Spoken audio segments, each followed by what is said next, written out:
আসসালামু আলাইকুম, সবাই কেমন আছেন? আমার নতুন আরও একটি ব্লগ ভিডিওতে সবাইকে আরও একবার স্বাগত জানাচ্ছি। কাছে কিংবা দূরে যে যেখান থেকে আমার আজকের ভিডিওটি দেখছেন, আশা করছি আল্লাহর অশেষ রহমতে সবাই ভালো আছেন, সুস্থ আছেন। চলে আসলাম প্রতিদিনকার মতো আজকেও নতুন একটা রেসিপি নিয়ে, যদিও নতুন না। আজকে হচ্ছে গরুর গোশ রান্না করব, সাথে হচ্ছে করলা ভাজি করব। অলরেডি আমি বসিয়েও দিয়েছি, অনেক দিন ধরে খাওয়া হয় না, সেই ঈদের সময় খাওয়া হয়েছিল। তাই যেহেতু ঠান্ডা ছিল তাই আর কি রান্নাটা করছিলাম। আরও কিছুদিন ঠান্ডা থাকবে, শুনেছি 5-6 তারিখ পর্যন্ত থাকবে। আজকে ভিডিওর শুরুতেই কিছু কথা বলতে চাই। আমার বাসায় অনেক বেশি নেটের প্রবলেম, এই জন্য আমার কিছু আপুদের ভিডিও আমি দেখতে পারি না, যারা আমাকে নতুন বন্ধু করেছেন, আর আমিও তাদেরকে করেছি।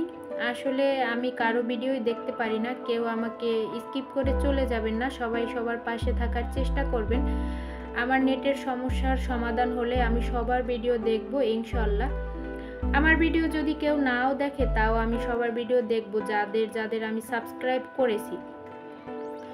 আরও কিছু কথা বলতে চাই, অনেক আপুরা ভিডিও দেখে সাবস্ক্রাইব করে দিছি, পাশে আছি, বন্ধু হলাম, পরিবারে এসেছি, এই ধরনের কথা কেউ বলবেন না। এতে নাকি চ্যানেলের সমস্যা হয়, সেটা আমি নিজেও জানতাম না, আমিও আপুদের কাছ থেকেই শুনেছি। আপনারাও সবাই সবার কাছ থেকে একটু শোনেন, জানেন। এ ধরনের কমেন্টের কারণে চ্যানেলের খুব বড় ক্ষতি হয়ে যায়, সাবস্ক্রাইব কেটে যায়। আর সাবস্ক্রাইব কেটে যাওয়ার একমাত্র কারণ হয়েছে ফুল ভিডিও দেখে তারপরে সাবস্ক্রাইব করতে হবে, ফুল ভিডিও দেখে সাবস্ক্রাইব করতে হবে। আপনি যদি একটু দেখে টেনে দেখে তারপর সাবস্ক্রাইব করেন, ওতে আপনার চ্যানেলেরও ক্ষতি হবে, আমার চ্যানেলেরও ক্ষতি হবে।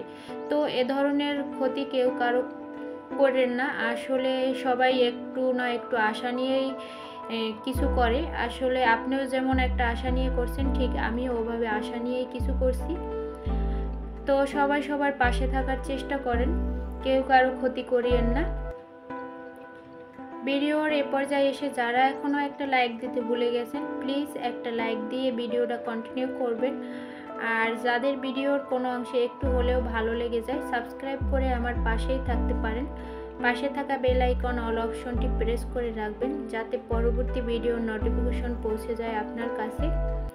কথা বলতে বলতে কিন্তু আমি রান্নাটা অলরেডি করে নিয়েছি।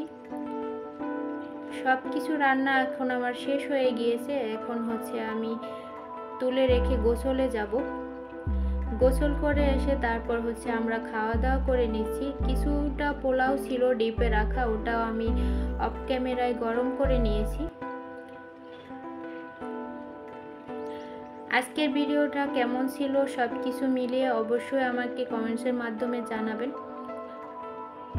আপনাদের কেমন লেগেছে। খাওয়া দাওয়া শেষ করে একটু রেস্ট করে তারপর হচ্ছে গেছিলাম কিছু নুডলস রান্না করতে, ছেলে মেয়ের জন্য আর আমাদের জন্য। আমি হচ্ছে নুডলসের ভিতরে কিছুটা মুরগির কলিজা ছিল দিয়ে দিছিলাম, আর সাথে 2টো ডিমও দিয়েছি, আর কিছু হচ্ছে ফুলকপি, তারপরে গাজর, তারপর হচ্ছে আলু কুচিয়ে দিয়ে দিচ্ছি। ভালোভাবে ভেজে তারপর হচ্ছে নুডলসটাকে দিয়ে দিয়েছি। একদম অল্প সময়ের ভিতরে কিন্তু রান্নাটা হয়ে গেছে দেখা যাচ্ছে। আসলে কিন্তু এত অল্প সময় হচ্ছিল না, অনেকটা সময় চলে গিয়েছিল আমার। কথা বলতে বলতে আমার নুডলস রান্না এ পর্যায়ে শেষ হয়ে গেছে। সবাই ভালো থাকবেন, সুস্থ থাকবেন, আমাদের জন্য দোয়া করবেন। আল্লাহ হাফেজ।